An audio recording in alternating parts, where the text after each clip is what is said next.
The 9,731st meeting of the Security Council is called to order. The provisional agenda for this meeting is maintenance of peace and security of Ukraine. The agenda is adopted.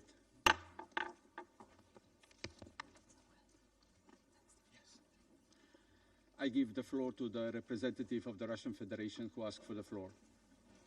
Господин председатель, прежде чем начнется это заседание, я хочу обратить внимание на ряд принципиально важных для понимания происходящего процедурных моментов. Как известно, изначально в программе работы словенского председательства на сентябрь никаких брифингов высокого уровня в Украине не было.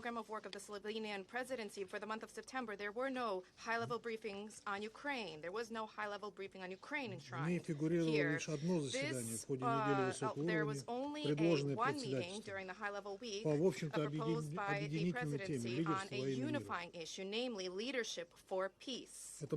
This could have resulted in an interesting discussion building upon the question of enhancing the effectiveness of multilateral cooperation, which we raised during our presidency of the Security Council in July. This could have been the case. However, clearly, that will not be the case, and this is because Western countries could not refrain from poisoning the atmosphere, once again trying to fill airtime with the hackneyed Ukrainian issue, which the entire world, the rest of the world sees as such. The only reason behind their convening this meeting is to provide Volodymyr Zelenskyy with yet another concert stage at the United Nations, and this time in the chamber of the Security Council. And for his course, a whole group of members of the EU and NATO have gathered together, and they are marching in lockstep each time they are called upon to travel to the Security Council to malign the Russian Federation. This could have even been an interesting illustration of how these countries are dependent in their foreign policy agendas, dependent on Big Brother. In NATO, were it not at the same time yet another grim example of how the collective West, for the advancement of their geopolitical agendas, continues to deal blow after blow to the authority of the United Nations Security Council. And today, the Slovenian presidency intends to allow an entire 11 delegations to participate in this meeting under Rules 37 and 39 of the provisional rules of the Security Council, even though this format is not an open debate, but this is a briefing which, in accordance with existing practice, does not provide for such a number of participants from among non-council members. What criteria was the presidency guided by when they convened this group? We understand Ukraine and the European Union are countries are bordering, but what about Lithuania, Germany, Denmark, Italy, Germany? What direct relationship do they have with what is happening? For them, this is just an opportunity to be seen on television screens and to engage in anti-Russia rhetoric. The Slovenian presidency is perfectly aware of this. They, from the very beginning of their shift at the Security Council, declared a commitment to enhancing the effectiveness of its work and promised to strictly adhere to the practice of this body. However, all of these promises were empty promises, and Slovenia simply bent and yielded to the pressure of the senior comrades from Brussels and other European capitals. We regret that this took place. Ultimately, the Security Council will have to listen to the cookie-cutter, cut and pasted statements drafted by Brussels for members of the EU and NATO, which provide no added value whatsoever to the discussion. I wish to state that when it comes to listening to these hackneyed statements and these cookie-cutter statements, we have no intention of wasting time on that. Thank you. I thank the representative of the Russian Federation for his statement, and I take note of the issue he has raised. I agree that as a general principle, proportionality in numbers should be observed when the Security Council invites non-Council member states to participate in Council meetings. And as Council President for this month, we have been moderate as to the number of non-Council members invited to participate, including for today's meeting. Nonetheless, I wish to underline that the criterion set out in Rule 37 of the Provisional Rules of Procedure for participation is based not on numbers, but rather that the interests of a state should be specially affected. Each of the non-members to be invited to today's meeting has been invited to participate in various Security Council meetings on Ukraine prior to this one, and has thus already been considered by the Council to meet the criterion of being specially affected. It is our view, therefore, that it is correct procedure for an invitation to participate be extended to each of them again today. And as for the open debate, Leadership for Peace, it remains on the agenda for tomorrow, and all members of the United Nations are invited to participate. I would like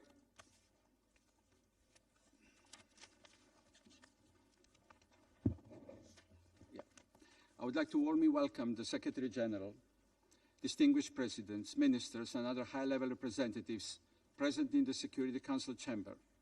Your presence today underscores the importance of the subject matter under discussion. In accordance with the Rule 37 of the Council's Provisional Rules of Procedure, I invite the representatives of Denmark, Germany, Hungary, Italy, Lithuania, Poland, Romania, Slovakia, Türkiye, and Ukraine to participate in this meeting. It is so decided.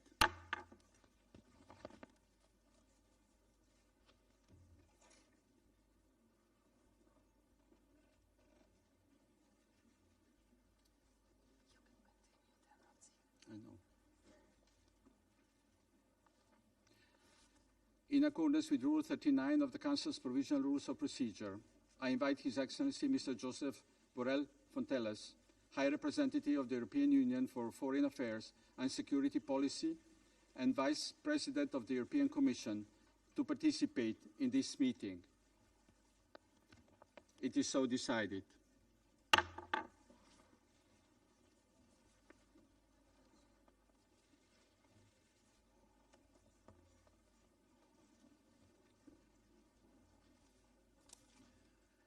The Security Council will now begin its consideration of item number 2 of the agenda. I now give the floor to the Secretary General, His Excellency, Mr. Antonio Guterres. Mr. President, Excellencies, 2 days ago, in the newly agreed Pact for the Future, world leaders reaffirmed their commitment to international law and to the Charter of the United Nations. Our organization is based on the principle of sovereignty of all member states within their internationally recognized borders. The Charter unequivocally stipulates that all states must refrain from the threat or use of force against the territorial integrity or political independence of any other state, and that international disputes must be settled by peaceful means. Russia's full-scale invasion of Ukraine in February 2022, following the illegal annexation of the Autonomous Republic of Crimea and city of Sevastopol a decade ago, is a clear violation of these principles. And civilian populations continue to pay the price. The death toll keeps rising, nearly 10 million people have fled their homes. Systematic attacks against hospitals, schools, supermarkets are only adding pain and misery. Power cuts and infrastructure damage have left millions in the dark. I strongly condemn all attacks on civilians and civilian facilities wherever they occur and whoever is responsible. They all must stop immediately. And I remain deeply concerned about the safety, humanitarian needs and basic human rights of people residing in occupied areas. Mr. President, despite immense challenges, the United Nations remains fully engaged as the largest international presence in Ukraine. This year alone, and together with our partners, we have provided life-saving aid to more than 6.2 million people. But we need the support of the international community. 15 million people in Ukraine require humanitarian assistance, more than half of them women and girls. But as winter is approaching, less than half of our 2024 humanitarian response plan is funded. I urge donors to help us pursue our vital work on the ground. We are also assisting the government of Ukraine in its recovery and reconstruction efforts. This includes access to basic services and the restoration of Ukraine's energy production capacities. In recent weeks, we have seen a resurgence of inflammatory rhetoric and incidents around nuclear sites, particularly at the Zaporizhzhia nuclear power plant and, alarmingly, at the Kursk nuclear power plant in the Russian Federation. I commend the International Atomic Energy Agency, including its critical presence in Ukraine's nuclear sites, to help ensure nuclear safety and security.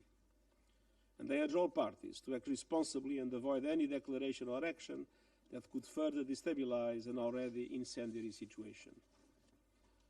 Monsieur le Président, President, 2.5 years since the full-blown invasion of Ukraine, more than 11,000 civilians have been killed. The longer this tragic war continues, the greater the risk of escalation and spillover.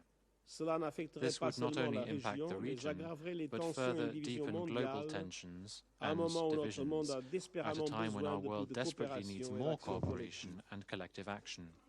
We must stop the suffering and break the cycle of violence for the sake of the people of Ukraine, the people of Russia, and the world. The Black Sea Initiative and the continued exchanges of prisoners of war serve as reminders that when there is political will, diplomacy can succeed, even in the darkest hour. Today, though the prospects for peace may seem distant, I am inspired by the growing calls for dialogue. So let us intensify our efforts to seek peace in Ukraine, a just, comprehensive and sustainable peace, in line with the United Nations Charter, international law, and the resolutions of the General Assembly. The United Nations stands ready to support all efforts towards achieving that goal. Thank you. I thank the Secretary General for his briefing. And now I give the floor to His Excellency Mr. Volodymyr Zelenskyy, President of Ukraine. Thank you so much. Thank you so much, Your Excellencies. One day in this hall, it will surely be said that Russia's war against Ukraine has ended, not frozen, not paused, not forgotten, truly ended. And this will happen not because someone got tired of the war, not because someone traded something with Putin. Russia's war against Ukraine will end because the UN Charter will work. It must work. Our Ukrainian right to self-defense must prevail. Our cooperation with nations of the world who value life as we do, our territorial integrity, our sovereignty, the independence of our country. And we are defending what every nation would surely want to protect for itself and what the UN Charter grants to all. And it is Russia that always has to lie to justify its war, not us. Russia cannot refer to the UN Charter to explain what it is doing against us, against Ukraine, Ukrainian people. In fact, in Russia's perverted way, in its crooked world, it does refer to the Charter, but that's simply insane. Russia stayed silent because it couldn't explain why a Russian missile recently struck a grain ship bound for an Egyptian port through the Black Sea. Russia either stays silent or lies about why its drones and missiles are found in the airspace of Poland, Moldova, Romania. Every day, Ukrainians are wounded and killed. Every day. Today, once again, Russian bombs hit residential buildings. Even an ordinary bread factory became a target. What's so threatening to Russia about making bread? Putin has no answer, and Russia never has an honest answer when asked why its army kills children in Ukraine, defeats schools and hospitals, and fights not for justice, but for a blackout for a neighboring nation. Putin has nothing to say if you ask him why he tries to drag Belarus into the war, why his propagandists threaten nations in the Caucasus or Central Asia, or why Russia invests the most not in human development, but in hatred. Russia has no legitimate reason, none at all, for making Iran and North Korea de facto accomplices in its criminal war in Europe, with their weapons, killing us, killing Ukrainians, and helping Putin steal our land from our people. We know some in the world want to talk to Putin. We know it, to meet, to talk, to speak, but what could they possibly hear from him? That he's upset because we are exercising our right to defend our people, or that he wants to keep the war and terror going just so no one thinks he was wrong. It's insane too. From the very first second of this war, Russia has been doing things that cannot possibly be justified under the UN Charter. Every destroyed Ukrainian city, every burned village, and there are already hundreds and hundreds serves as proof that Russia is committing an international crime. And that's why this war can't simply fade away. That's why this war can't be calmed by talks. Action is needed. And I'm grateful to all the nations that are truly helping in ways that save the lives of our people. Putin has broken so many international norms and rules that he won't stop on his own. Russia can only be forced into peace. And that is exactly what's needed, forcing Russia into peace as the sole aggressor in this war, the sole violator of the UN Charter. Now, as we near the third winter of this war, Russia is once again trying to destroy our energy system, and this fall they are being even more cynical. They are preparing to target our nuclear power plants, 3 of them. We have this information, and we have proof of this. If Russia is ready to go that far, it means nothing you value matters to Moscow. This kind of Russian cynicism will keep striking if it's given any room in the world. The UN Charter leaves no room for that, and that's why the peace formula leaves no room either. In 2022, in the midst of the war, when I proposed the peace formula, I was proposing to uphold the UN Charter, to make effective everything that this institution was created for. Every point of the peace formula is rooted in the principles and purposes and norms of the UN Charter, in the rights it grants nations, and in the resolutions of the General Assembly that have already been supported by the majority of the nations. And we do not have different versions of the UN Charter for different parts of the world. We do not have regional quasi-charters. There is no separate UN Charter for BRICS or for the G7. There is no separate Russian-Iranian UN Charter or no separate Chinese-Brazilian UN Charter. There is one UN Charter which unites everyone, must unite everyone.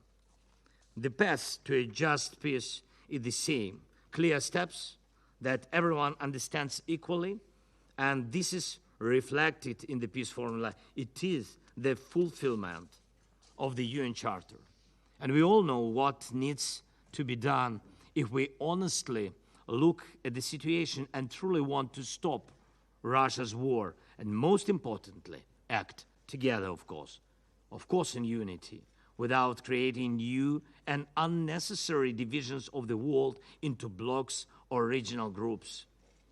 Unity always works for peace.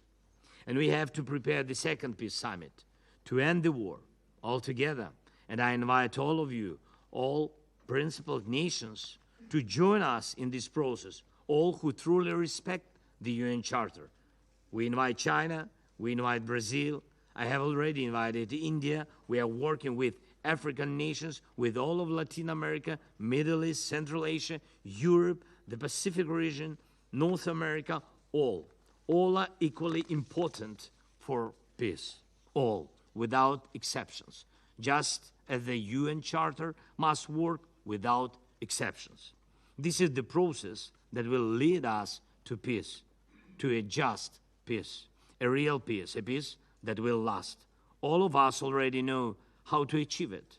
We have the peace formula, we have the UN Charter, and we have all the strengths needed to make it happen. What's needed is determination. Thank you so much. Slava Ukraini. I thank His Excellency, Mr. Zelenskyy, for his statement, and I shall now make a statement in my capacity as the Prime Minister of Slovenia. I wish to thank the Secretary General for his insightful thoughts. I welcome the participation of President Zelenskyy at this meeting, and I also appreciate the participation of other countries at this discussion. Excellencies, the European countries are united in condemnation of this aggression, which violates every possible principle and law, including UN Charter. My colleagues will elaborate more on this. I'm genuinely frustrated that I sit here in front of you at this Council, together with the most powerful countries of the world, with the sole responsibility to ensure peace and security across the globe, and yet we are unable to do anything about the most extensive conventional war the world has seen in decades, that we are powerless in bringing peace to the citizens in Ukraine. It is a good opportunity to accept some sobering truths and acknowledge that this Council has failed the people of Ukraine. But please, allow me to shed a slightly different light on the Ukrainian case. Even in this dire situation, while Ukrainian civilian casualties are on the rise, while critical civilian infrastructure is collapsing, and while battlefields keep expanding, Ukraine has not failed the international community. Far from it. Even in the darkest moments of this ongoing aggression, Ukraine remained an active member of the United Nations who stood in solidarity with other countries. I can personally attest to this. 1 year ago, Slovenia experienced unprecedented floods of catastrophic dimensions. Rivers were overflowing, family houses were buried underneath heaps of earth, and people were drowning. It was a catastrophe of proportions never seen before in my country. And during all of this, Ukraine displayed a gesture Slovenians will never forget. During the war, while missiles and drones were hitting Kiev and other Ukrainian cities, Ukraine sent a whole convoy of aid and over 50 members of its national emergency team to help deal with the aftermath of the floods in our country. Usually we would all say that we stand with Ukraine, but when it really mattered to us Slovenians, it was Ukraine who stood with Slovenia. While Ukrainian ports and ships are under constant barrage, and while the Ukrainian civilian population is suffering, Ukraine has done its utmost to practice solidarity with the rest of the world.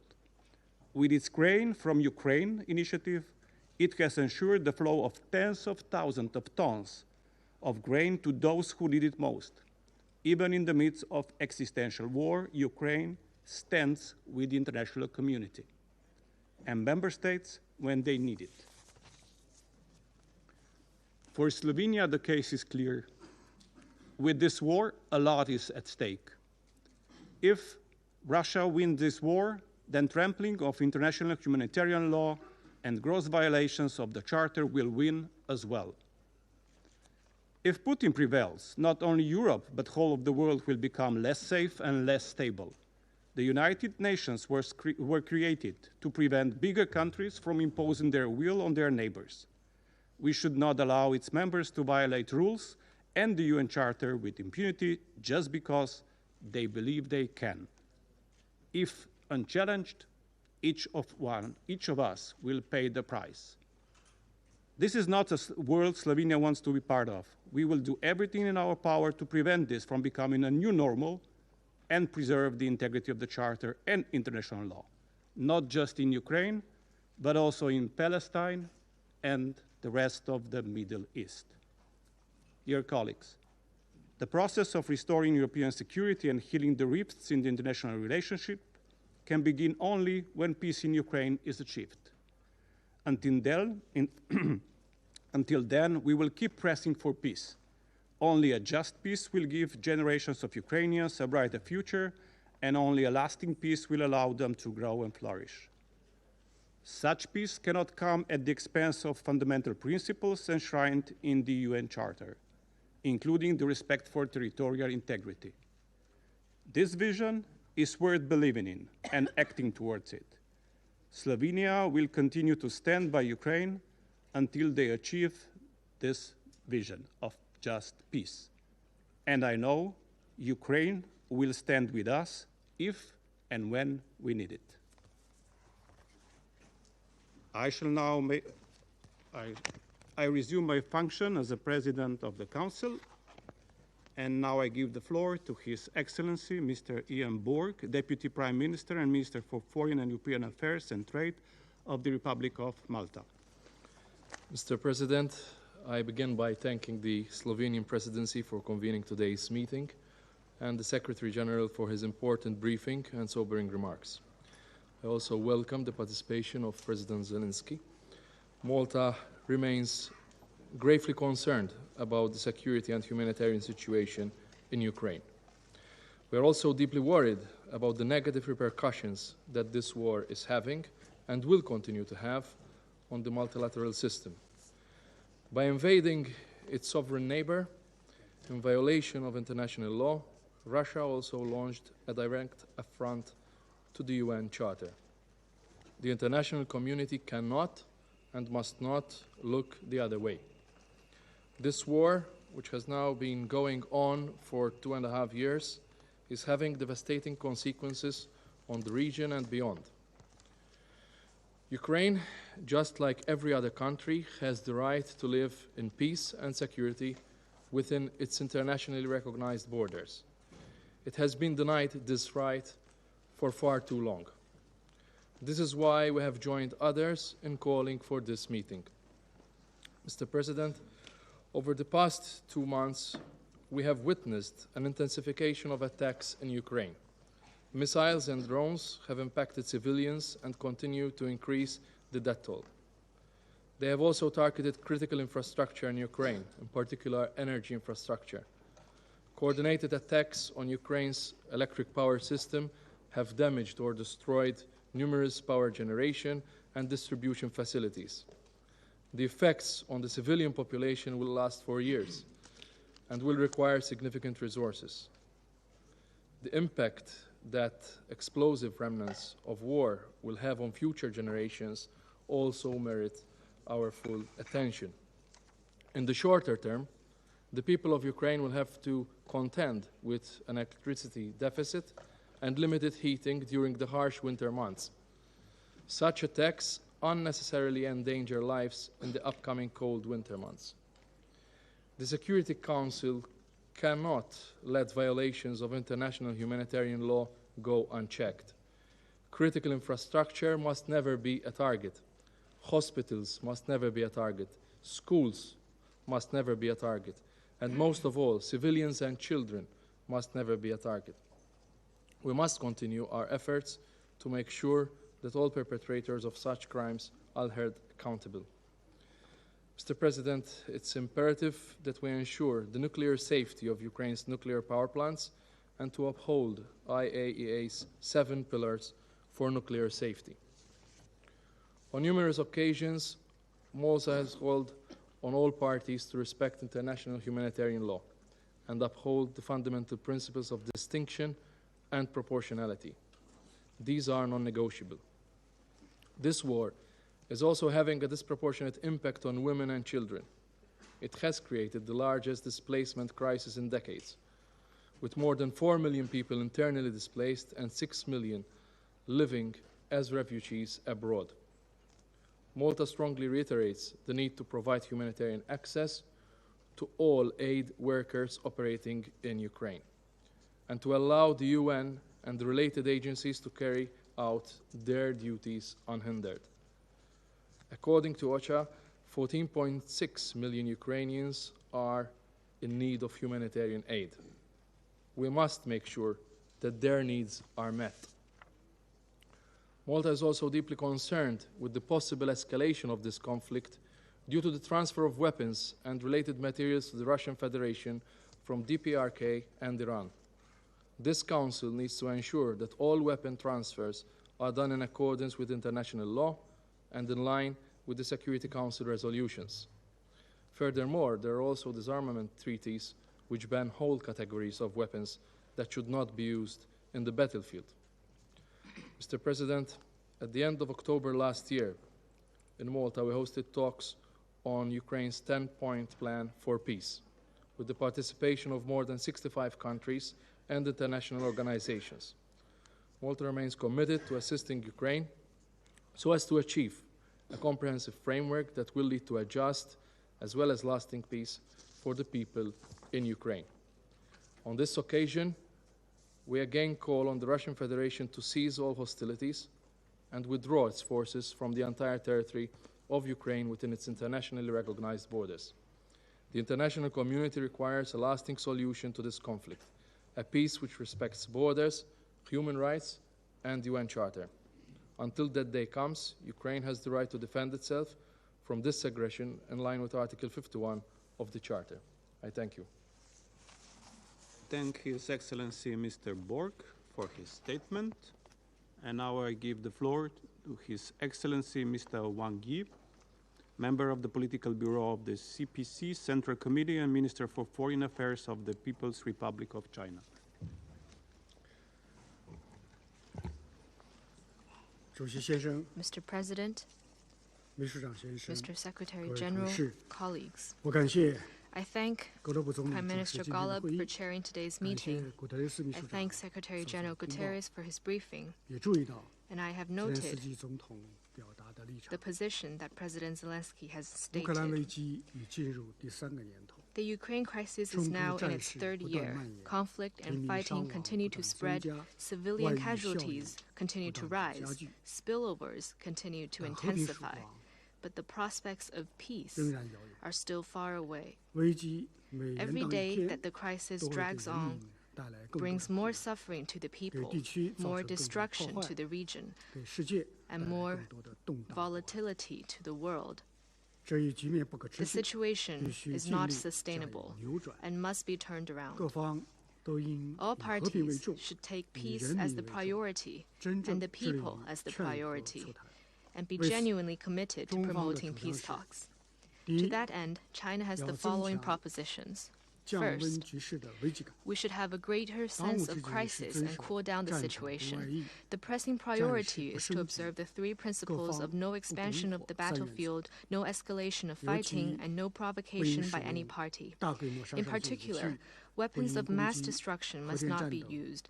Nuclear power plants and other peaceful nuclear facilities must not be attacked.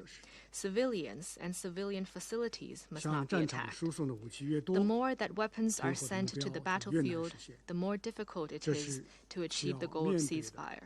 This is the reality that we must face up to. All parties must abandon the Cold War confrontation mentality and play a constructive role for cooling down the situation and create the necessary conditions for achieving a ceasefire at an early date. Second, we should have a greater sense of responsibility to promote peace talks. Dialogue and negotiation are the only viable way to settle the Ukraine crisis. If day after day peace talks cannot be launched, then misjudgment and miscalculation would build, which leads to even greater crises. Recently, there have been more calls for peace on the international stage. More and more countries in the global south have come together to support peace and create the atmosphere and conditions for peaceful settlement of the Ukraine crisis. The international community should seize the opportunities before us and build synergy for promoting peace talks. Third, we should have a greater sense of urgency to manage spillovers.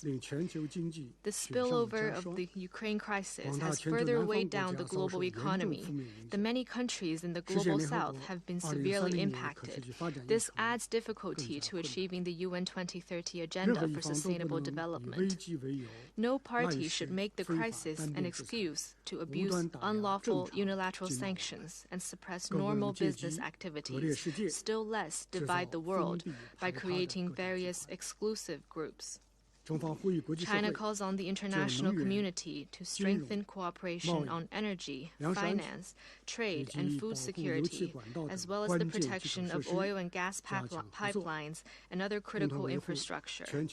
Jointly keep global industrial and supply chains stable and smooth, and protect the legitimate rights and interests and development space of developing countries.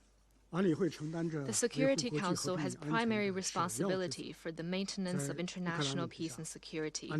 On the Ukraine issue, the Security Council should bridge differences, advocate commonality and shelving of differences, uphold common security, and build lasting peace. We hope that members of the Security Council will keep in mind the big picture and the long term, do more things conducive to reconciliation and peace, and not the opposite. Mr. President, China's position on the Ukraine issue is consistent and clear. Chinese President Xi Jinping has solemnly pointed out that the sovereignty and territorial integrity of all countries should be respected. The purposes and principles of the UN Charter should be observed.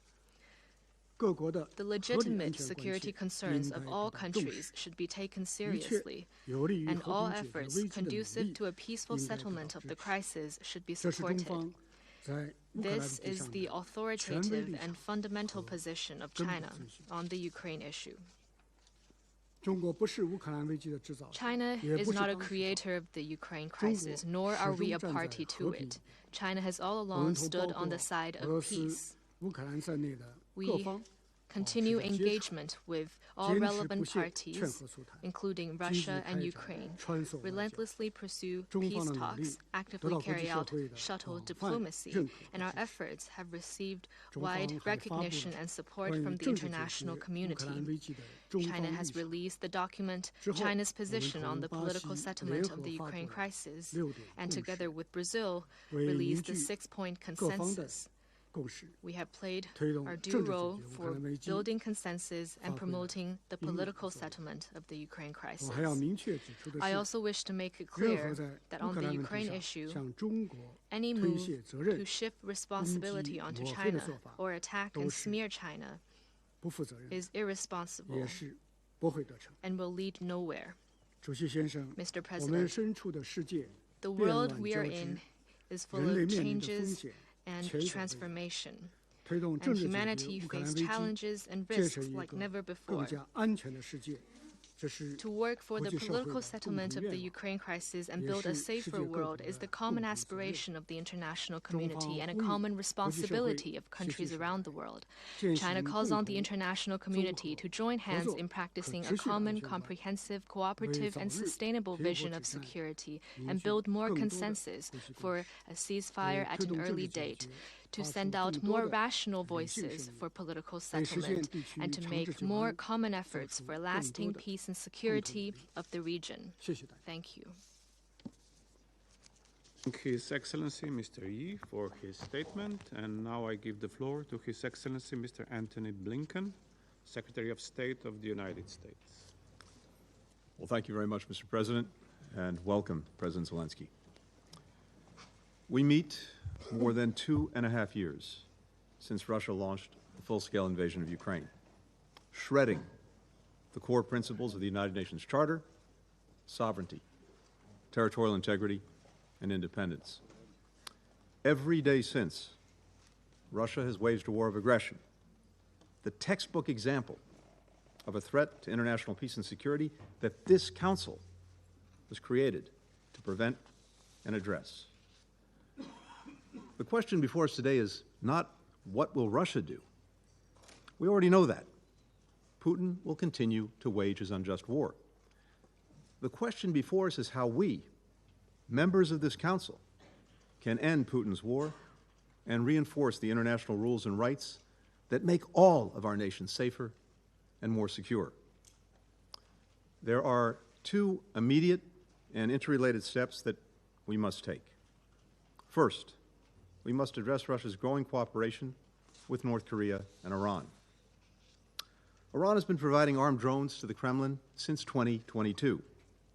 It built a drone factory in Russia. Just a few weeks ago, it transferred hundreds of short-range ballistic missiles to Russia. And Tehran has trained Russian military personnel in Iran how to operate these weapons. Meanwhile, the DPRK has delivered trainloads of weapons and ammunition to Russia, including ballistic missiles, launchers, and millions of artillery rounds.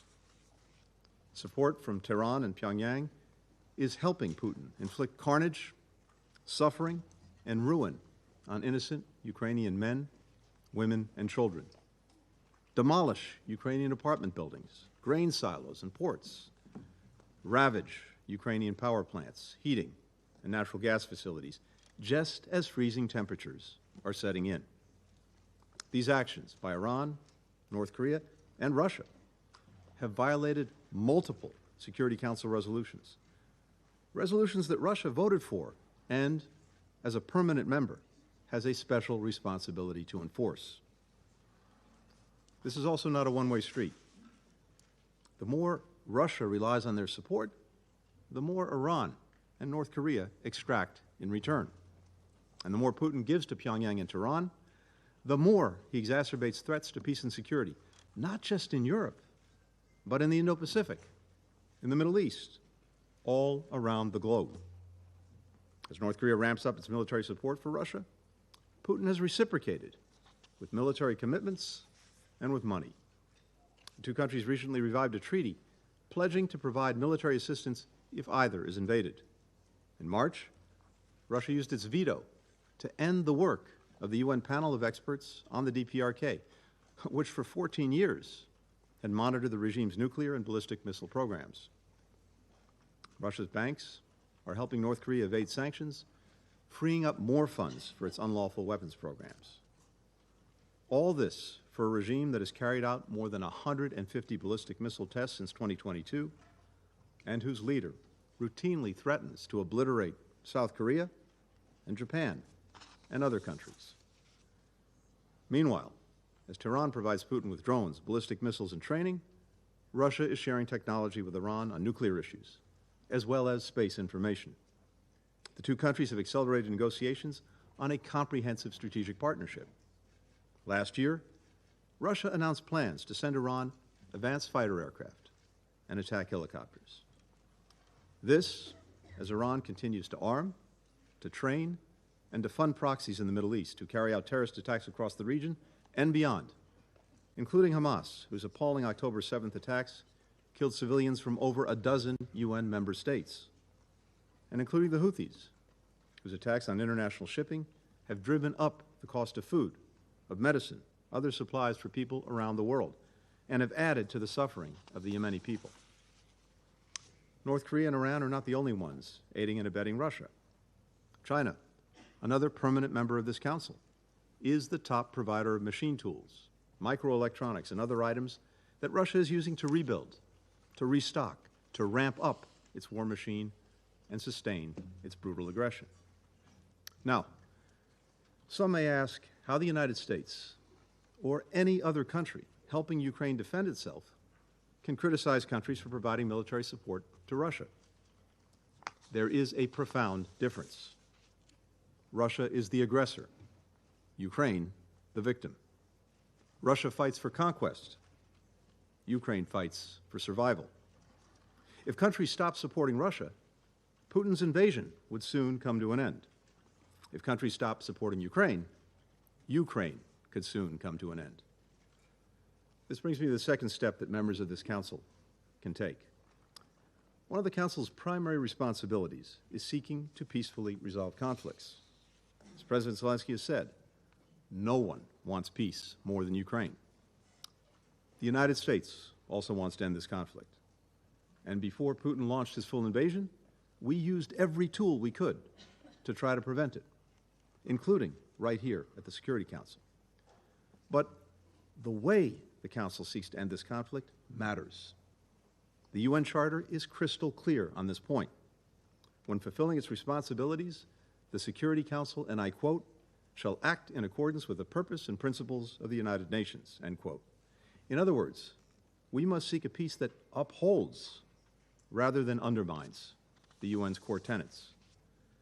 That's why all of us here have a responsibility to support Ukraine's call for a just and lasting peace to end Russia's war of aggression. A just and lasting peace must affirm the principles of sovereignty, territorial integrity, and independence. A just and lasting peace must preserve Ukraine's right to choose its own path, its own allies, its own future. A just and lasting peace requires Ukraine's full participation and assent. A just and lasting peace must support Ukraine's reconstruction and recovery, with Russia paying to fix the damage it's caused.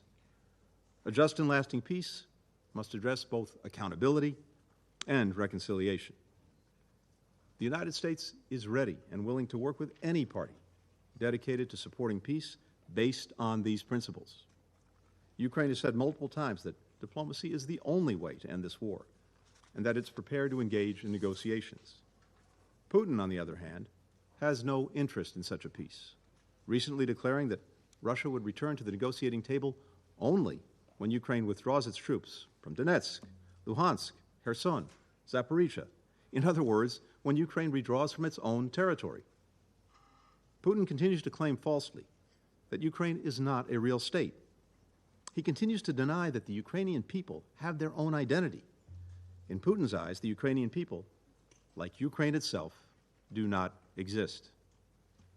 Other countries have put forward their own proposals, some of which make no mention of the UN Charter or its principles, fail to distinguish between the aggressor and the aggressed, and call on all sides to de-escalate.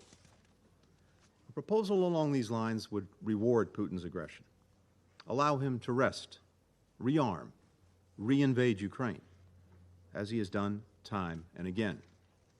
It would also embolden would-be aggressors everywhere around the world. As history teaches us, peace without principle is prologue to more conflict, to more suffering, to more instability. So, to all nations who want this conflict to end, and do it in a way that will endure, the quickest way forward is simple.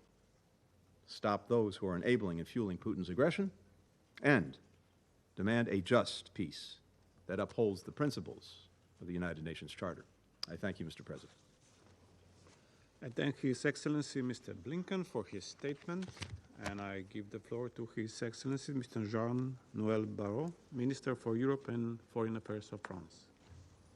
Monsieur le Président, Monsieur le Secrétaire Général, Mesdames et Messieurs, cela fait 2 ans et demi que l'Ukraine, avec un courage qui force notre admiration et nous oblige, exerce son droit à la légitime défense.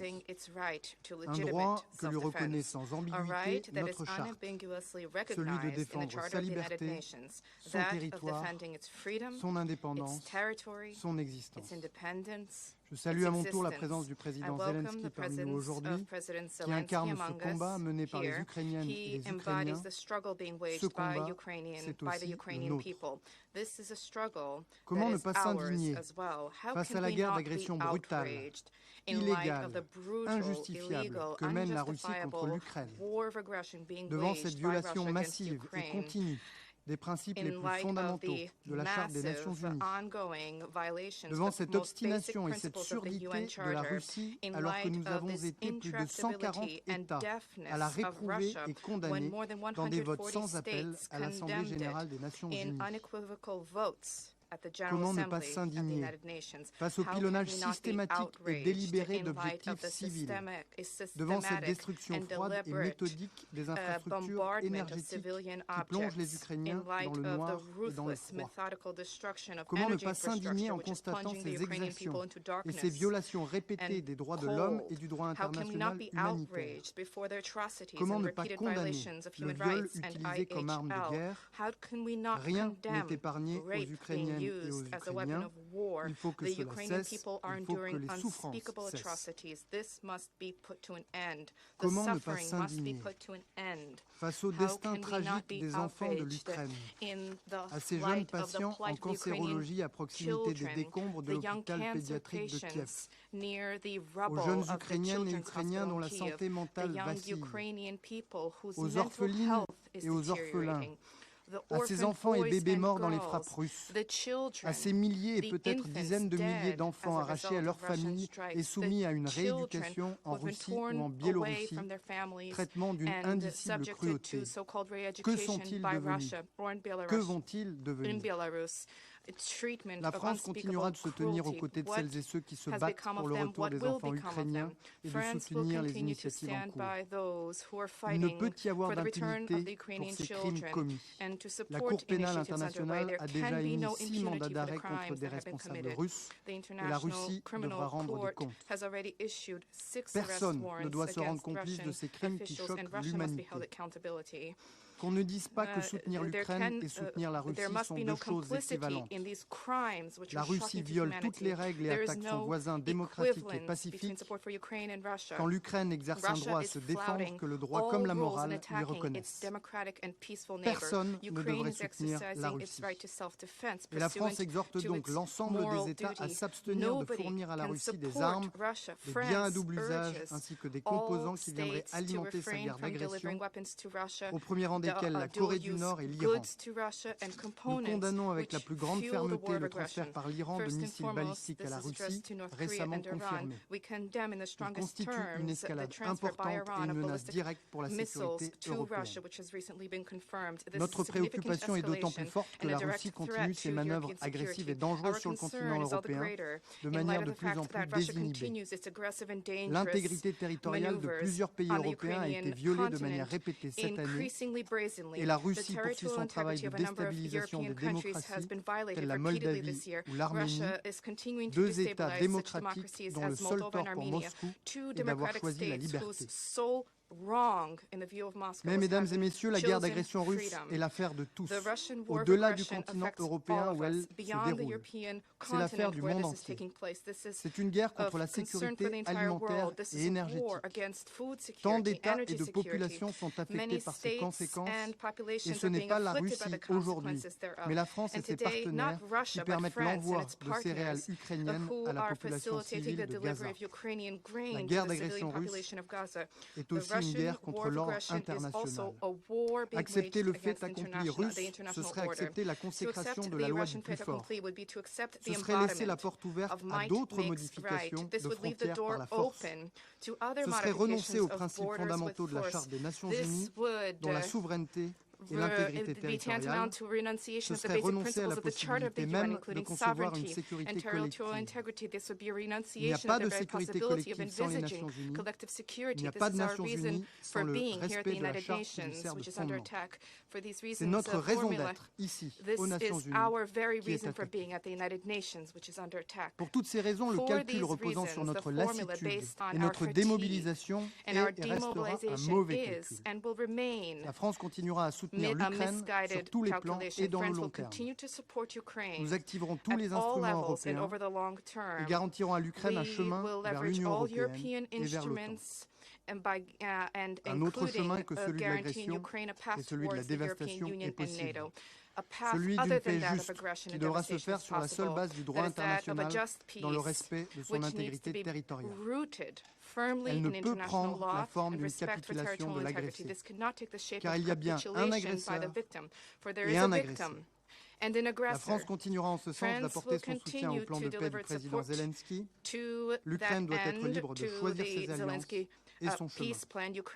Monsieur le Président, si la Russie fait ainsi le choix de cesser d'être une source d'insécurité et d'instabilité, decides no longer to be a source of insecurity and instability, another future can take shape.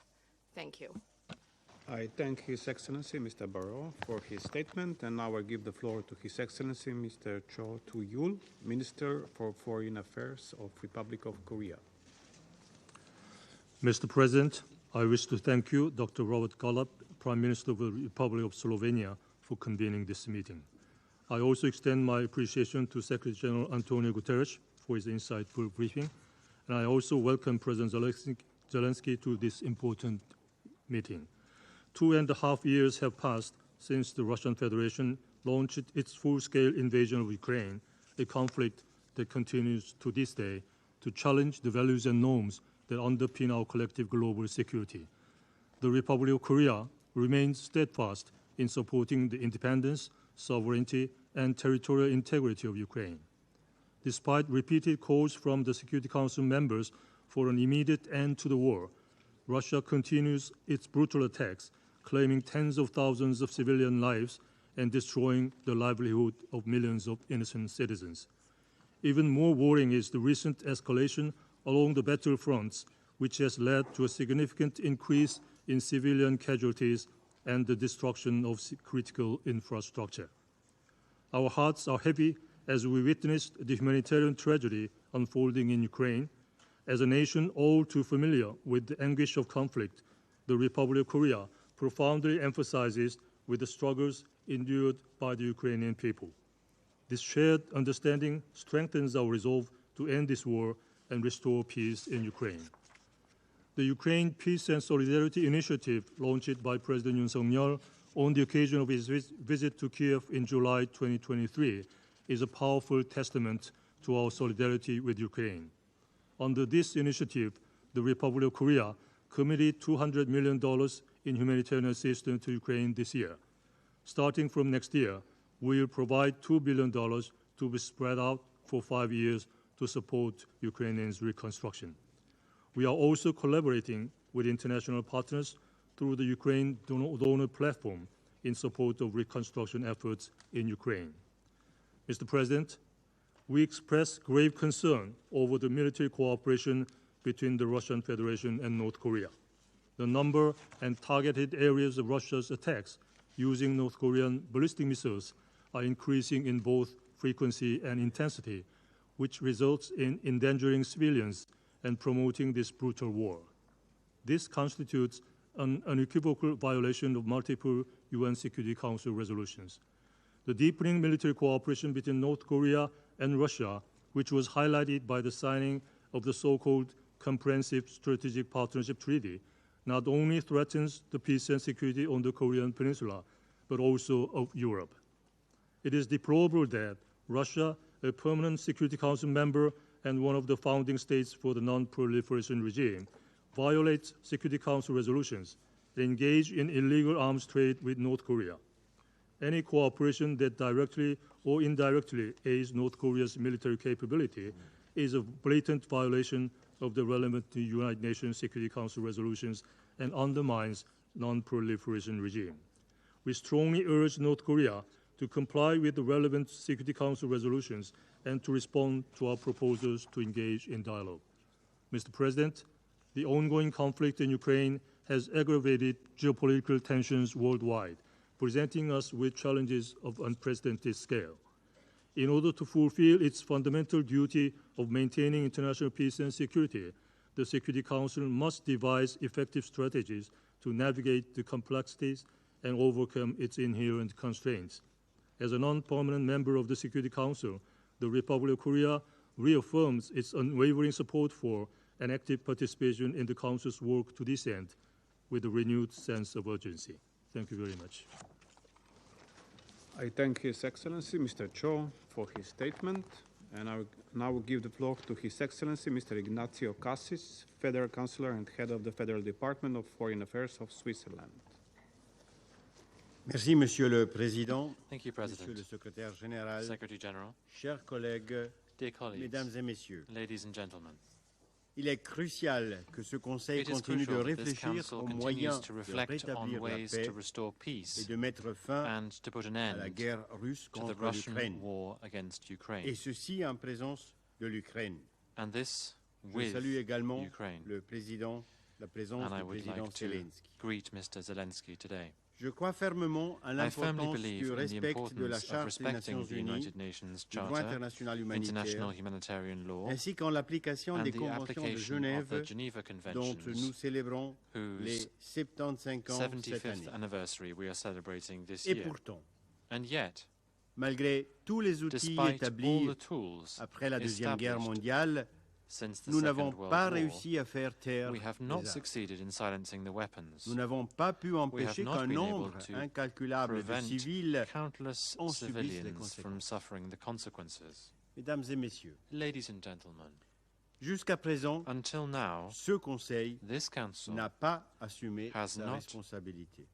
fully assumed its Après responsibility. 1000 jours de guerre, After nous n'avons 1,000 toujours pas days trouvé of de war, we solution have still diplomatique. not found a diplomatic solution. Pourquoi sommes-nous incapables Why de are we nous accorder unable sur to la voie à agree on the suivre path pour to rétablir la paix? peace? Avons-nous perdu la Have we grammaire commune lost de the la paix? common grammar of peace? Si j'occupe ma fonction de ministre, I am in this position c'est parce que je myself crois because I en la force believe de la in the politique power au of service du bien politics to commun. serve the common good. La politique doit toujours remettre en question la maxime du stratège We should von always Clausewitz, question the selon maxim laquelle of the la guerre strategist von est la simple Clausewitz, continuation de la politique who said par war must d'autres not moyens. be, and I quote, the mere continuation of politics Et by l'ONU other est means. la politique. Excellence, Your Excellencies, faire la paix demande du courage. it takes courage to En make organisant peace. le premier sommet pour By la paix en organizing the Ukraine first en summit juin on dernier, la peace Suisse in a eu Ukraine l'audace last de June, placer la paix à l'agenda Switzerland international, was courageous et enough ceci to en put pleine peace guerre. on the international agenda in the midst of war. Des pays issus des 5 continents se sont Countries réunis from près 5 de continents Lucerne met near pour débattre Lucerne to de discuss simplement three trois issues, thèmes three essentiels key à la issues in construction the de la building paix. of 1. peace. La sécurité nucléaire. 1. 2. Nuclear La safety. sécurité 2. alimentaire. Food security. Et 3. And La 3. dimension The humanitaire humanitarian du conflit. dimension of the conflict. Le communiqué conjoint du Bürgenstock signé The par une majorité de joint participants communiqué issued représentant at le monde entier Bürgenstock, a signed by a permis majority of d'atténuer participants certains from blocages all over révélés par la guerre en the Ukraine world, et helped de to alleviate restaurer some of the un début stumbling de blocks confiance revealed by entre the nous. war in Ukraine and to restore the beginnings of Ce trust premier between pas us. vers la paix ne doit This pas first rester sans step suite. towards peace must Il be est followed by désormais others. essentiel It is now essential de poursuivre to ce continue dialogue this dialogue également avec la Russie. with Russia as well.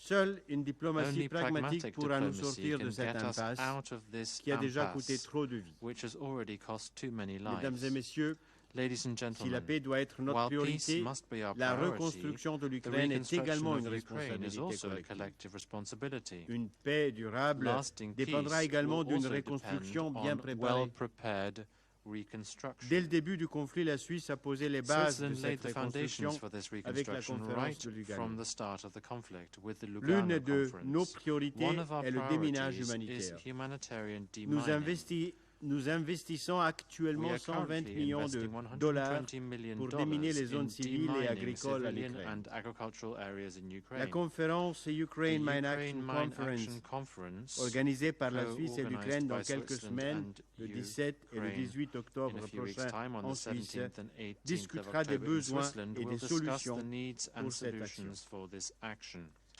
L'Ukraine Ukraine s'apprête is à about affronter to son face troisième its hiver en third temps de guerre. winter of war. Il est de notre It is devoir our duty d'offrir enfin to finally au offer peuple the ukrainien Ukrainian un people printemps a de paix. spring of peace. Je vous remercie. I thank you. I thank His Excellency Mr. Cassis for his statement, and I now give the floor to His Excellency Mr. Hugh Hilton Todd, Minister for Foreign Affairs and International Cooperation of Guyana. Thank you, Mr. President. Please accept my commendations for Slovenia's efficient handling of the Council's business this month. I also thank Secretary General Antonio Guterres for his sobering briefing on the ongoing war in Ukraine. And I also welcome President Zelensky to this meeting. Mr. President, next month will mark 79 years since the entry into force of the United Nations Charter. A charter that binds, and I quote, "We the peoples of the United Nations," end of quote, to the collective pursuit of peace, the promotion of human rights, and the advancement of social and economic progress. In choosing to join the United Nations and accepting the obligations of its charter, we each agreed to be bound by all of its provisions, including the prohibition on the use of force, enshrined in Article 2.4. This prohibition is one of the Charter's most explicit provisions and the foremost fundamental principle of international law. It demands that every member state of this organization refrain in its international relations from the threat or use of force against the territorial integrity or political independence of another state. 79 years later, we find ourselves confronted with conflicts and crises that challenge the most basic tenets of the Charter and the realization of our collective desire for peace. Most notable is the ongoing conflict in Ukraine, which has already claimed the lives of over 11,000 civilians. Ghana deplores the threat or use of force against the territorial integrity or political independence of any state and joins the international community in calling for full respect for Ukraine's sovereignty and territorial integrity. We reiterate that the principles of the respect for sovereignty, territorial integrity, the prohibition on the use of threat or use of force, and the peaceful resolution of all disputes must be adhered to by all member states of the United Nations. The war in Ukraine continues to cause widespread suffering and destruction and is characterized by an almost wanton disregard for international law, including international humanitarian law. It has also had a detrimental impact on nuclear safety, energy security, the environment, and global food security. In both Ukraine and Russia, civilians continue to bear the brunt of the conflict, with many having paid the ultimate price. The resulting humanitarian situation has reached crisis level, with 40% of Ukraine's population now in desperate need for humanitarian assistance and over 10 million displaced. Any further escalation of the conflict will no doubt have even more dire consequences for both countries, the wider region, and the world. Guyana reiterates its call for the parties to the conflict to comply fully with their obligations under international law, including international humanitarian law and international human rights law.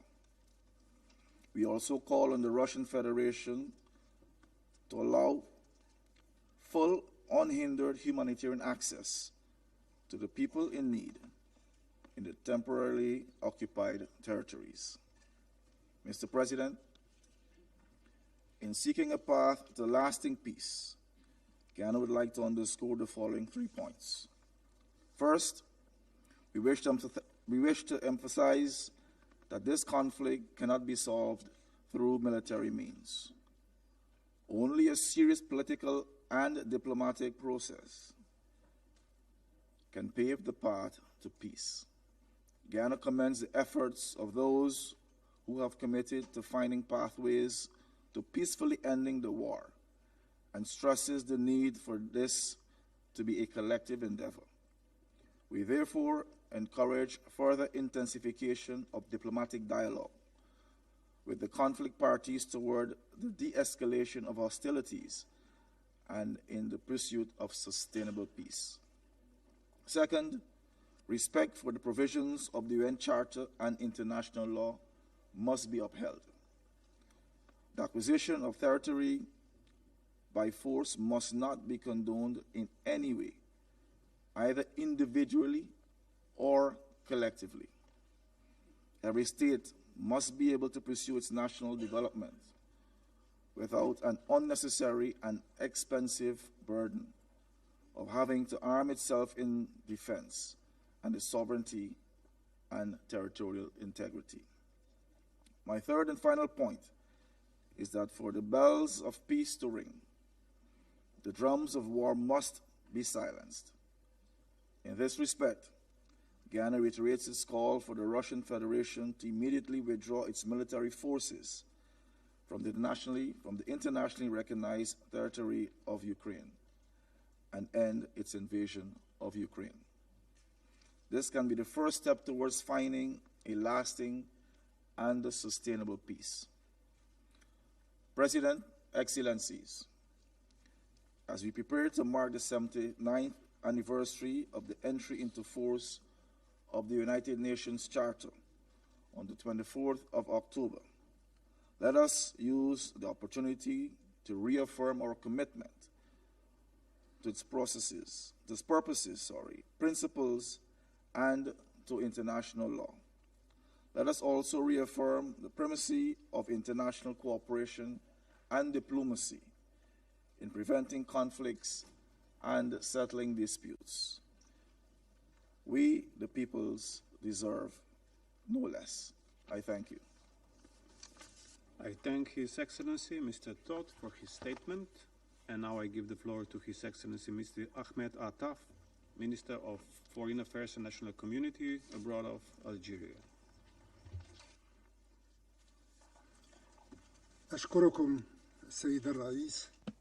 Thank you, President. وأهنئكم على تولي بلدكم الصديق رئاسة مجلس الأمن. Upon your presidency of the Council, we would like to thank you for your stewardship, your effective stewardship of our work.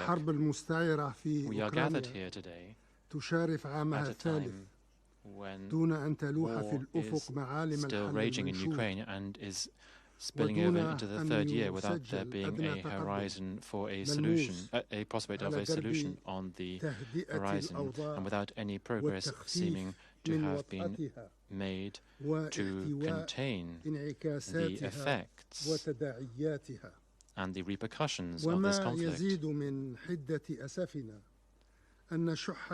We regret the fact that the lack of international inclusive initiatives and the lack of diplomatic avenues for peace to prevail seems to have become synonymous with this conflict,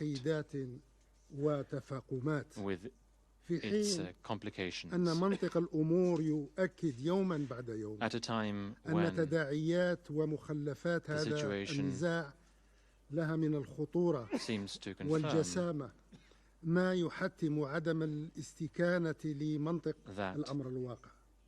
that we should absolutely not accept the status quo and should not accept the stumbling blocks that exist, whatever they may be, and not accept the difficulties. We are deeply convinced that the subject on our agenda today not in any way allow us to accept the repercussions of this war, because it has led to significant damage in terms of human lives and the destruction of property and resources for both parties, Russian and Ukrainian. It has paved the way for a human tragedy in all senses of the world. The war has pushed the whole of Europe into an open crisis, the most serious crisis, open to all kinds of complications and the most serious since the end of the Second World War. والاقتصادية The effects of this war are being felt in the entire جميع world, بقاع المعمورة التي تأثرت ولا تزال and the تتأثر repercussions of بها this war are still being felt. في ظل ما خلفته من أخطر أزمة في منظومة الأمن الجماعي وفي ظل ما صار يلازمها من استقطابات وتجاذبات في العلاقات الدولية. إن هذه الاعتبارات قد شكلت في مجملها بواعث المبادرة التي تقدم بها رئيس الجمهورية السيد عبد المجيد تبون للوساطة بين طرفي النزاع روسيا وأوكرانيا. His Excellency, the President of Algeria, Mr. Abdulrashid Tebboune, this is what led him to propose mediating between the two parties. The goal being to build on the basis of friendly relations which links us to both of these countries and which are deeply found on trust and common understanding and cooperation. The goal being to bring the parties together and to use peaceful means to resolve this conflict. My country has sincerely tried to use its good offices through the Arab Contact Group from the moment when the conflict erupted, because we are convinced, we are strongly convinced that in such a war there are no winners, there are only losers, as long as there are people who have died and people who have been displaced and infrastructure that has been destroyed and economies brought to their knees and regional and international security have been threatened. This is affecting people at all levels. We are also intimately convinced that the international community has the ability to put an end to this conflict if the appropriate conditions and environment are in place to allow for a diplomatic initiative to succeed, an initiative that can be to the agreement of all parties to the conflict and who would ultimately have to execute it. Hence, Algeria invites countries to step up their efforts to move towards constructive negotiations together. This path would focus on a peaceful solution to the conflict, because the solution can only be political and peaceful. This path would move the parties beyond the winners versus losers logic, because these countries are linked by a long history of interdependent relations. This path must be based on the principles enshrined in the United Nations Charter and international law, because these principles and international law are the principles that must be respected between member states and which govern relations between states. This path would ultimately make it possible to address the root causes of the conflict as a whole and to heed the security concerns of both parties. This approach is the only way to guarantee a lasting solution. This is a solution that all countries can aspire to, all countries who wish to see stability between these two countries above and beyond any other consideration, as is the case for my country. Thank you, President. I thank His Excellency Mr. Attar for his statement, and I give the floor to His Excellency Mr. Musa Timothy Kaba, Minister for Foreign Affairs and International Cooperation of Sierra Leone. Mr. President, thank you for convening this meeting to discuss the security situation in Ukraine at the request of 6 Council members. I thank the Secretary General, Mr. Antony Guterres, for his comprehensive and sovereign briefing. I also join to welcome the participation of President Zelenskyy to today's meeting.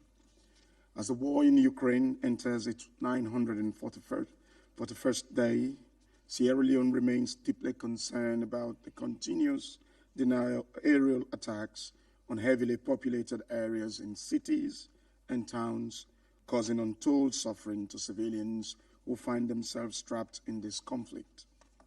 Sierra Leone takes note of the Ukraine letter of 19th September 2024, reporting on a guided aerial attack on a geriatric home in Sumi on the 19th of September, which was home to 221 elderly people, of whom more than 80 are bedridden, as well as 60 staff members.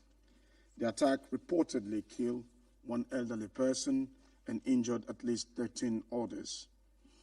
The facility suffered significant structural damage and 147 people had to be evacuated. The Russian Federation has similarly reported that there has been shelling on populated areas over the weekend in the Belgorod neighborhood in Russia and Russian-occupied areas in Ukraine, resulting in at least one civilian death and at least 14 injuries. We also take note of the Russian Federation's letter dated 20th September 2024, together with its enclosure detailing attacks on Russian civilians and civilian facilities. Mr. President, the humanitarian impact of the Ukraine conflict has been devastating, resulting in higher numbers of civilian deaths, injuries, and displacement. There has been reports of massive infrastructural damage to homes, schools, hospitals, and health facilities, businesses, and other civilian infrastructure from aerial strikes in Ukraine over the course of this year.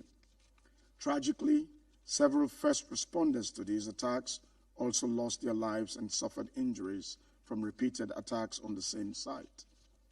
These attacks have also damaged critical water and electricity infrastructure, causing widespread disruptions in services in several areas. For example, according to OCHA, an estimated 16,000 people still residing in Pokrovstown have been without water and gas for weeks since both systems were destroyed from ongoing fighting. Attacks against civilians and civilian infrastructure are particularly heinous and are prohibited under international law. We call on all sides to ensure compliance with applicable international law, including international humanitarian law. Mr. President, it is important for both parties to the conflict to de-escalate and prevent further harm to the lives and livelihoods of their citizens and other innocent civilians. Civilians in frontline communities have had to relocate several times, and humanitarian relief efforts are also being hindered by the extending and shifting front lines. In this regard, we call on the parties to the conflict to exercise maximum restraint. The continued escalation of this conflict presents a clear and present threat of not only drawing other countries in the region into the conflict, but also the possibility of triggering a nuclear catastrophe with an unintended strike on a nuclear facility, all of which will cause irreversible damage to efforts to bring the conflict to an end. Failure to take necessary action towards a political solution for the peaceful resolution of the conflict also presents the Council as ineffective and indifferent in achieving its mandate and addressing the suffering of millions of men, women, and children. Mr. President, the international community, including this Council, must remain steadfast in its commitment to supporting the pursuit of an amicable and sustainable peace in Ukraine. It is equally important for this Council to speak with one voice in the interest of global peace and security and intensify efforts to mediate between the two conflicting parties, as well as encourage measures geared towards de-escalation and cessation of the hostilities and peaceful resolution of the conflict. In closing, Sierra Leone once more calls for an immediate cessation of hostilities, respect for sovereignty and territorial integrity of both Ukraine and the Russian Federation within their internationally recognized borders, and for genuine diplomatic efforts to achieve a peaceful and lasting solution to the conflict, taking into account the legitimate concerns of all parties involved. I thank you. I thank His Excellency Mr. Kaba for his statement. And now I give the floor to His Excellency Mr. David Lemmy, Secretary of State for Foreign, Commonwealth and Development Affairs of the United Kingdom. Well, thank you, Mr. President, and thank you, Secretary General, for your briefing on the grim realities of this war. President Zelenskyy, the UK commends you not only for standing up for your people, but for standing up for democracy.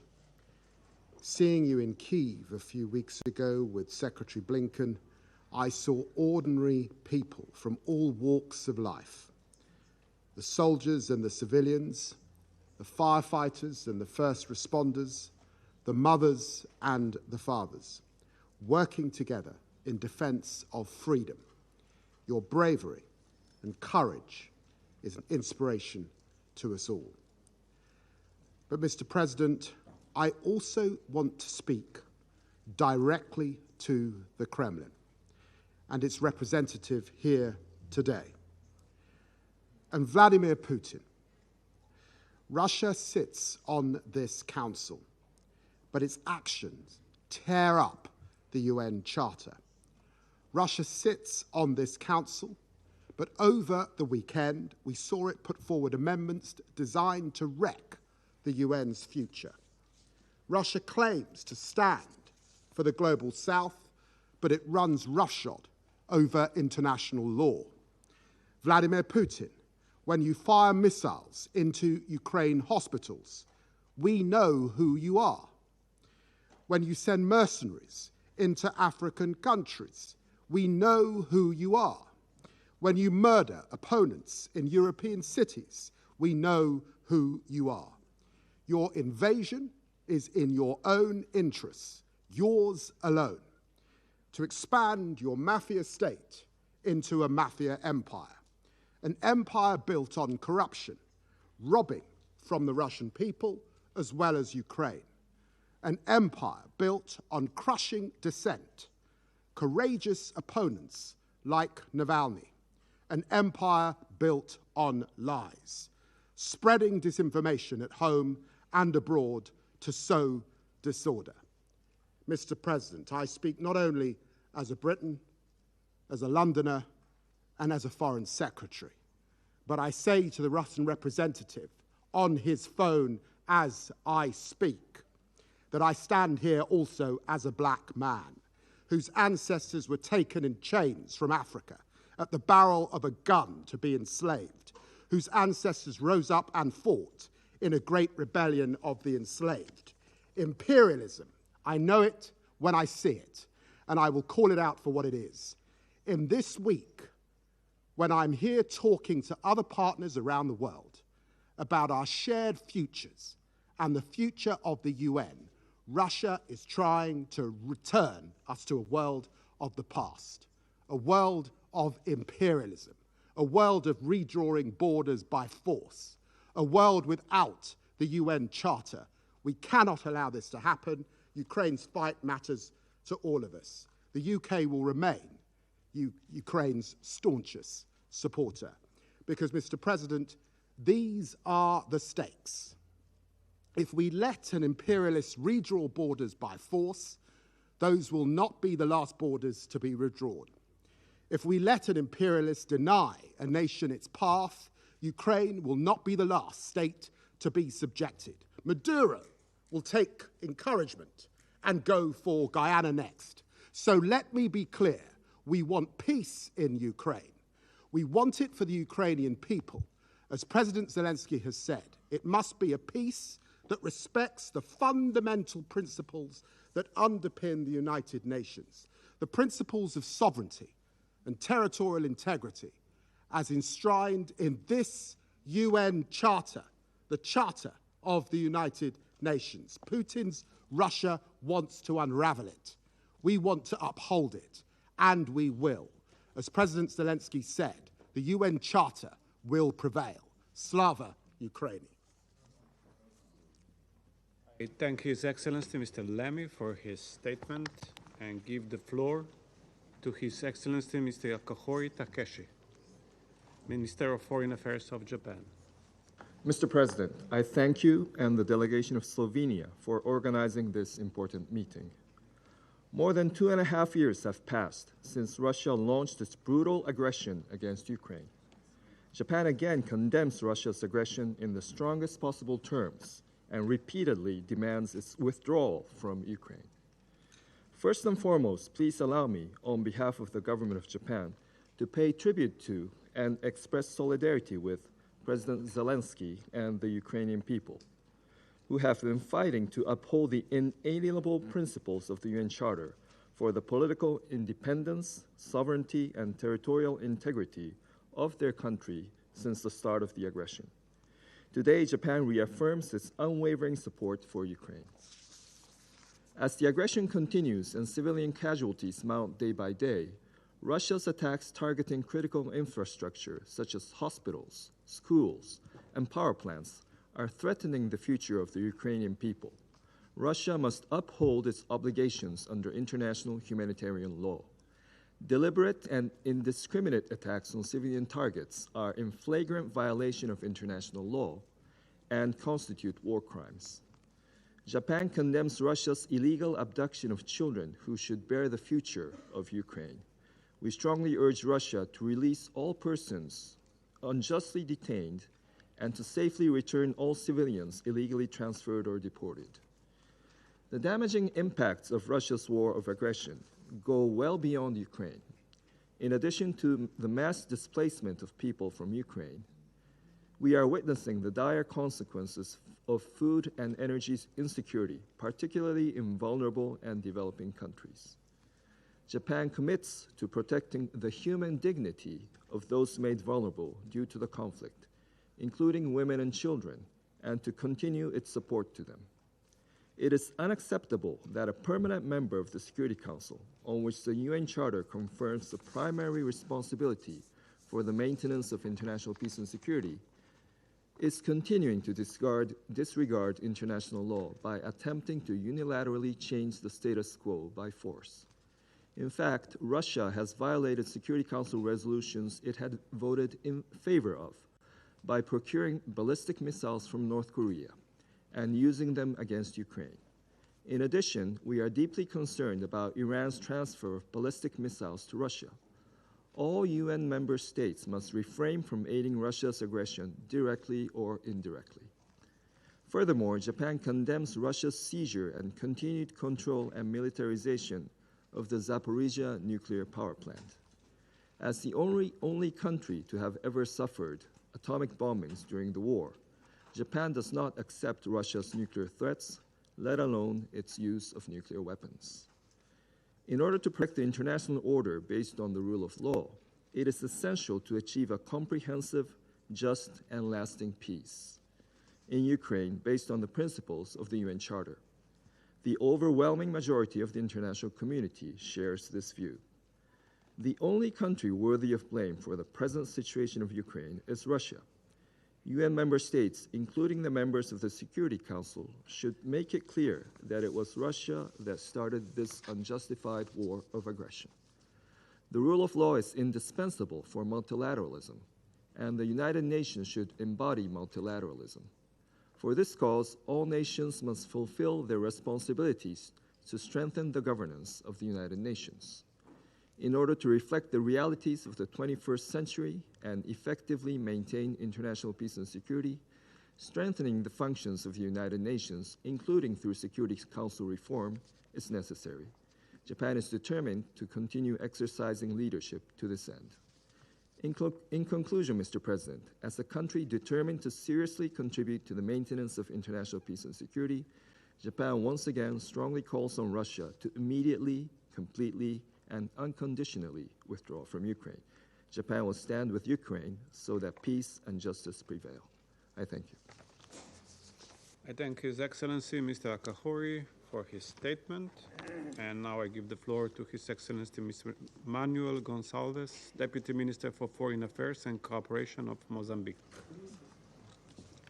Mr. President, I wish to thank Slovenia Presidency for convening this high-level briefing on the security situation in Ukraine. We wish also to thank the Secretary General for his statement and for convening the urgency of the situation in Ukraine. As the conflict in Ukraine approaches its 3rd year, we observe with deep concern that armed hostilities continue to prevail over calls for peace, and the situation remains dire with significant humanitarian impacts. The international community remains apprehensive about the potential for wider conflict in Europe. There is a growing sense of unease regarding the escalation of tension. It is imperative to acknowledge that the world faces a critical juncture where we risk failing in our commitment, I quote, to succeed generations for the scars of war, end of quote. The potential consequence of such failure could surpass the devastation witnessed in previous global conflicts. Mr. President, we convene today in wake of a landmark adoption of the Pact of the Future. However, we must recognize that if immediate action is not taken to solve the conflicts, the future will seek to secure for subsequent generations may be imperiled not only for Ukraine, but globally. This conflict between the two nations with an intertwined history and kinship has placed considerably a strain on our global architecture for peace and security, as well as on our shared principle of humanity. Against this backdrop, as we stand at the crossroad of history, confronted with the sober reality of war and the threat of global conflict, it's crucial to reaffirm the fundamental values that bind us. We strongly advocate for primacy for resolved dialogue, to reasoned dialogue of the use of force. Our collective strength and hope for peace lie in our unwavering commitment to diplomacy, the principle of ensuring in UN Charter, international law, and mechanisms for peaceful resolution of disputes. Mr. President, drawing from our national historical experience, we affirm that the use of force invariably leads to destruction. Such actions exacerbate divisions, fuel resentment, and inflict untold suffering on the most vulnerable members of our society. It is our firm belief that violence, regardless of its justification by any part, cannot establish the condition necessary for lasting peace.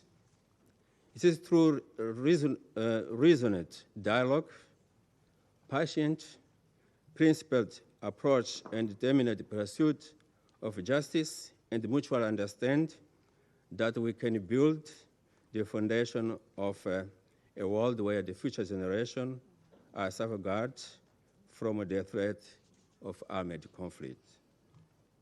The ongoing conflict in Ukraine serves as the stark reminder of the fragility of peace and the immense responsibility we bear to protect it. We are confronted daily with alarming risk of escalation, including unimaginable spread aspect of nuclear confrontation. We must therefore categorically reject the temptation of counter-force with force. Instead, we must rely behind the very principles that have guided us for over 7 decades. Respect of sovereignty, territorial integrity, and peaceful resolution of disputes. Let us reaffirm the solemn commitment made by founders of these institutions to save succeeding generation from scars for the war. This is not an abstraction. It is our collective responsibility and mission. It calls upon each member state to transcend immediate political consideration, to act with reason and restraint, and to recognize that our shared humanity surpassed any reflecting potential gain. Together, we must redouble our effort to facilitate peace, foster dialogue, and support every initiative that seeks to end hostility and restore hope. Mr. President, tomorrow this chamber will convene for an open debate on maintenance of international peace and security, focused on the theme, leadership for peace. We must remain vigilant against the perils of hubris in leadership and heed the call we collectively endorsed in the Pact for the Future, to guarantee a better future for current and future generations. Let us, guided by noble task for ensuring that the legacy we leave behind is one of peace, stability, and dignity for all. Thank you, Mr. President. I thank His Excellency Mr. Gonçalves for his statement and give the floor to His Excellency Mr. Jaime Barberis, Vice Minister for Foreign Affairs of Ecuador.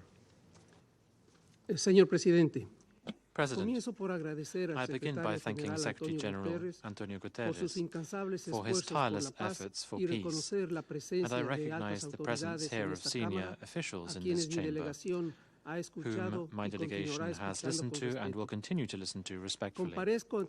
I appear before this Council with a deep sense of responsibility and mindful of the state of fragility in which global peace and security finds itself. The war in Ukraine, whose impact continues to cause human suffering and growing global instability, once again raises questions about this Council's credibility and ability to fulfill its primary responsibility to uphold international peace and security. The United Nations Charter remains the beacon that should guide us towards achieving lasting global peace. Its purposes and principles remind us of the need to avoid the mistakes and horrors of the past. It is our collective responsibility to defend it.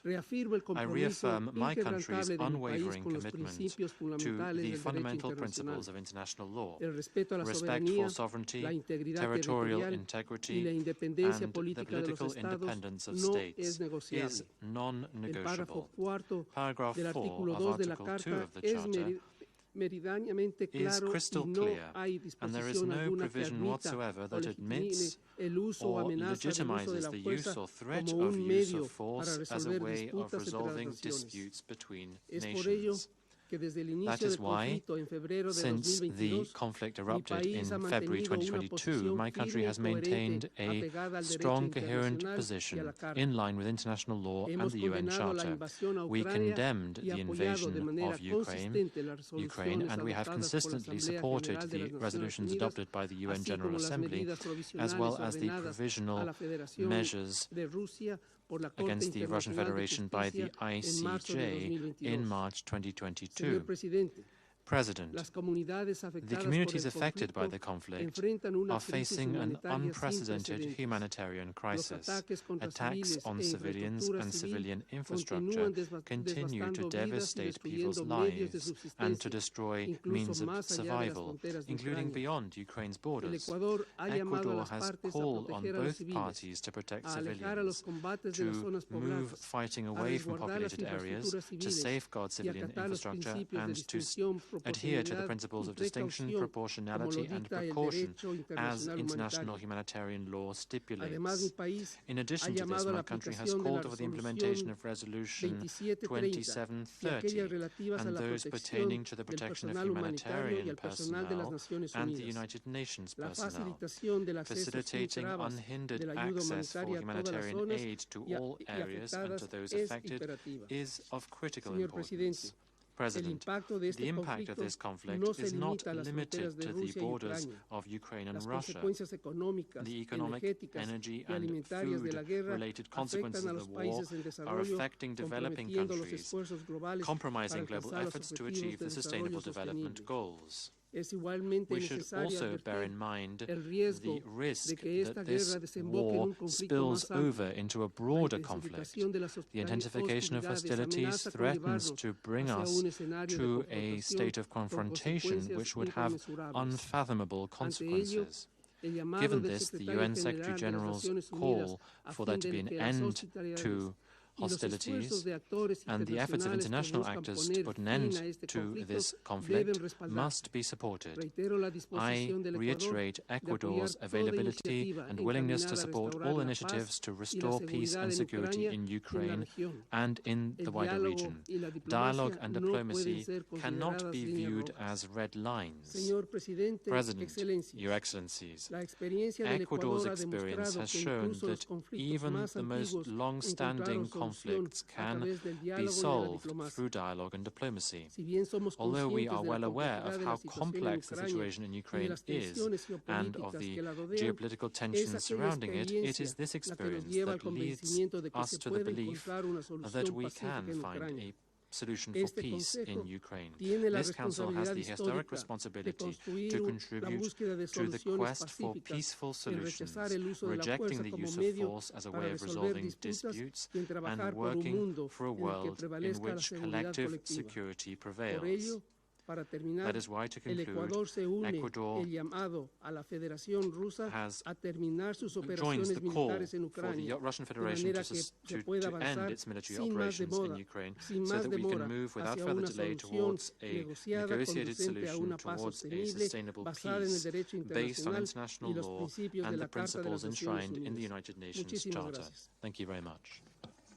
I thank His Excellency Mr. Barberis for his statement. And now I give the floor to the representative of the Russian Federation. Господин председатель, Mr. President, красноречивому британскому министру, the highfalutin rhetoric of the British foreign minister, who lectured us about imperialism. От кого бы мы это слышали? Who did we hear? Who would we have heard this from? Я рекомендую прочитать нашу поправку I would recommend that you read our amendment to the Pact for the Future, which is based on Article 2.7 of the United Nations Charter. Pусть он для начала с ней Let him begin with reading it and then describing what he does not accept there. Perhaps the reference to the Charter of the UN? Indeed, he has already departed, but I do hope that this will be conveyed to him. Mr. President, today, before our very eyes, absolutely horrific, inhumane military campaign is underway. The UN Secretary-General in early October described it as follows, and I quote, throughout my entire mandate as the Secretary-General, I never saw such levels of suffering, casualties, and devastation as was seen in recent months, unquote. This conflict has already claimed the lives of nearly 42,000 people, including more than 300 humanitarian personnel. The territory where 2 million people live now lies in ruins and is now uninhabitable and will remain uninhabitable for many years and possibly decades.